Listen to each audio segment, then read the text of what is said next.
আসসালামু আলাইকুম। যে যেখান থেকে আমার এই ভিডিওটি দেখছেন সবার সুস্বাস্থ্য কামনা করে আমি আজকে আমার রেসিপিটি শুরু করছি। আমার আজকের রেসিপি হচ্ছে উত্তরবঙ্গের ঐতিহ্যগত একটি অত্যন্ত মজাদার একটি খাবার শীতল। অনেকে এই শীতল নামটা শুনলে অবাক হবেন, কারণ অনেক এলাকার মানুষ এই শীতল রেসিপিটা জানে না বা তৈরি করে না। তো আজকে কিভাবে শীতল তৈরি করে, কিভাবে রান্না করে ডিটেলস আমি আপনাদের সঙ্গে শেয়ার করব। আশা করছি আপনাদের ভালো লাগবে। তো আপনারা একটা লাইক দিয়ে ভিডিওটি দেখতে শুরু করবেন প্লিজ, আর সাবস্ক্রাইব করবেন, পাশে থাকা বেল আইকনটি বাজিয়ে দিবেন। তো আমি এখানে 2টি শীতল নিয়ে নিয়েছি। এগুলো শুকটি ভেজে গুঁড়ো করে কচু বা চাল কুমড়ো দিয়ে তৈরি করে রোদে শুকিয়ে সংরক্ষণ করতে হয়। তো আমি একটা শীতল এভাবে চুলায় পুড়িয়ে নিচ্ছি। হালকা করে পুড়িয়ে নিতে হবে, বেশি কালো হয়ে গেলে এর স্বাদটা তেতো হয়ে যাবে।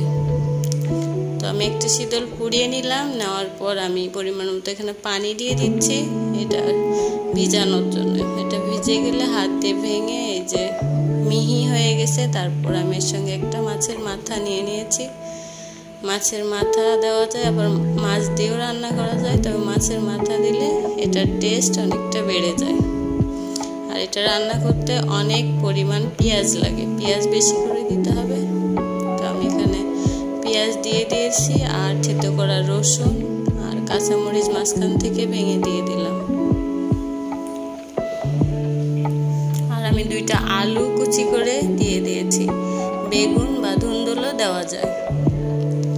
গোটা জিরে দিয়ে দিলাম। 1 চামচ হলুদের গুঁড়া আর 1 চামচ শুকনো মরিচের গুঁড়া দিয়ে দিলাম।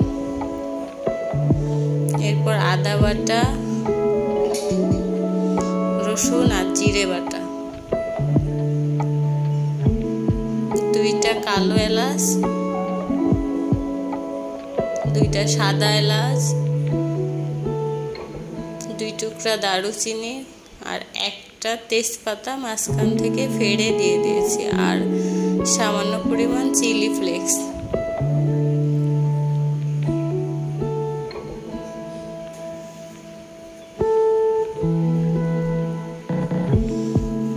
এরপর পরিমাণ মতো সরিষার তেল দিয়ে দিচ্ছি। আপনারা যে কোনো তেল ব্যবহার করতে পারেন, সাদা তেলও ব্যবহার করতে পারেন, তবে সরিষার তেল দিলে এটার টেস্টটা অনেক গুণে বেড়ে যায়। এরপর আমি পরিমাণ মতো পানি দিয়ে দিব। পানি দেওয়ার পর চুলায় বসিয়ে দেব। আমি 1 চামচ ধনিয়ার গুঁড়া আর পরিমাণ মতো লবণ দিয়ে দিলাম।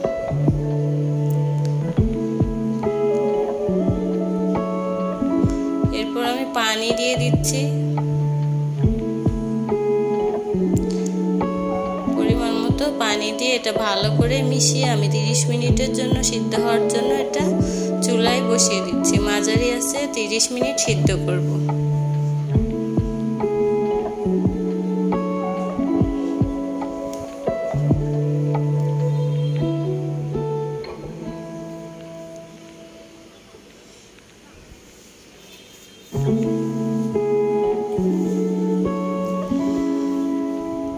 মিনিট পর এই পর্যায়ে আসলে আমি যে মাছের মাথাটা দিয়ে দিয়েছিলাম সেই মাথাটা ভেঙে এর সঙ্গে মিক্সড করে দিব।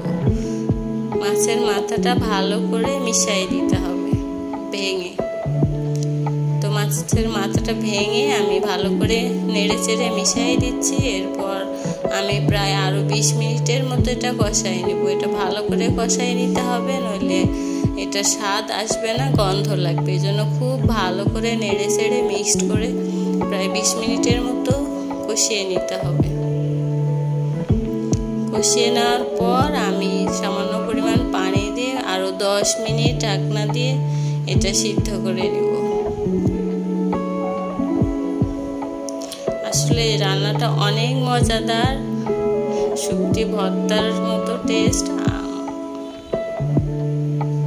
এই তো আমি প্রায় 10 মিনিটের মতো ঢাকনা দিয়ে আমার রান্নাটা প্রায় কমপ্লিট হয়ে গেছে। এরপর আমি পরিবেশন করছি। একটা বাটিতে আমি পরিবেশন করছি। আসলে লোভনীয় এই খাবারটা উত্তরবঙ্গের মানুষের খুবই প্রিয়। এটা ভাত বা রুটির সঙ্গে আপনারা খেতে পারেন। আপনারা বাসায় ট্রাই করে দেখবেন, আশা করছি আপনাদের খুব খুব খুব ভালো লাগবে। তো প্লিজ আমার চ্যানেলটাকে সাবস্ক্রাইব করবেন আর পাশে থাকা বেল আইকনটি প্রেস করবেন। আর আমার রান্নাটি যদি আপনাদের ভালো লাগে তাহলে ফ্রেন্ডস অ্যান্ড ফ্যামিলির মাঝে শেয়ার করবেন। আপনারা ভালো থাকবেন, আমাদের জন্য দোয়া করবেন। এই কামনায় আজকের মতো আমি বিদায় নিচ্ছি। আল্লাহ হাফেজ।